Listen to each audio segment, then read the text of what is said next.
Hello everyone, welcome to my YouTube channel. আজ আমার দিদির মেয়ের জন্মদিন। বাড়িতেই আমরা সবাই মিলে ছোট করে সেলিব্রেশন করব ওর জন্মদিনটা। তারই এখন ডেকোরেশন করছি আমরা। আমাদের বার্থডে গার্ল কিন্তু খুবই ছোট, তাই ওর সাজগোজের মধ্যে শুধু চুল বাঁধা, সুন্দর জামা পরা আর লিপস্টিকটাই পরে। আর লিপস্টিকটাও নিজে ভালো করতে পারে না, তাই আমি ভালো করে ওকে করিয়ে দিচ্ছিলাম। এখানে পুটাইয়ের স্কুলের বন্ধুরা এসেছে। ওরা স্কুল থেকে টিফিন নিতে এসেছে, তাই ওদেরকে আগে লাঞ্চ করিয়ে দেওয়া হলো। ওরা কেক কাটা পর্যন্ত থাকতে পারবে না, তার আগেই চলে যাবে। এখানে চলছে লাস্ট মোমেন্টের ফিনিশিং ডেকোরেশন। এটা হলেই ডেকোরেশন কমপ্লিট হয়ে যাবে। আমাদের ডেকোরেশন পুরো কমপ্লিট হয়ে গেছে। কেমন লাগছে তোমরা অবশ্যই কমেন্ট করে জানিও। আর এই হচ্ছে আজকের বার্থডে কেক। কেকটা দেখতে যতটা না সুন্দর, খেতে তার থেকেও বেশি সুন্দর ছিল। Just yummy. আমাদের বার্থডে গার্লও চলে এসেছে। এবার হবে কেক কাটিং। তার আগে হচ্ছে একটু ফটোশ্যুট।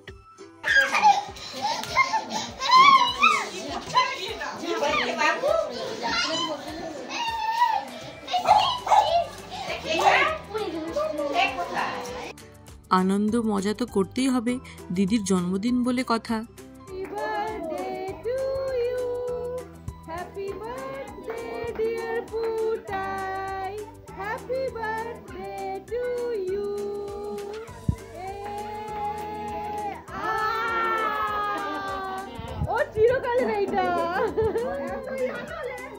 সেই কোন ছোট থেকে পুটাইকে দেখে আসছি।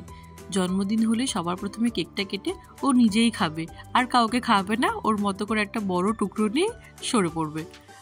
আর স্টিল এখনো এত বড় হয়ে গেছে, ওই অভ্যেসটাও রয়ে গেল। আগে বাড়িতে যারই জন্মদিন হোক না কেন, পুটাই সবার কেক কাটতো। ওকে কাউকে কাটতে দিত না, সব কেক ও একা নিজেই কাটতো। এবার ওর রোলটাই আস্তে আস্তে ওর ভাই নিয়ে নিচ্ছে। আর এটা হলো আমার দিদি জামাইবাবু। সকাল থেকে দুজনেই কাজে ব্যস্ত, তাই ঠিকঠাকভাবে রেডি হওয়ার টাইমই পাইনি। এইবার দিদির কেক কাটা হয়ে গেছে, এবারে কেক কাটবে আমাদের গুলি মহারাজ। কেকটা দেখে তো মনে হচ্ছিল আর কেউ খেতে পাবে না, তাই কোনো রকমে বুঝিয়ে ভুলিয়ে ওর থেকে একটু দূরে সরিয়ে নিয়ে যাওয়া হলো কেকটা, যাতে সবাই আমরা একটু একটু খেতে পাই। আর এটা হচ্ছে আমার ঠাকুমা।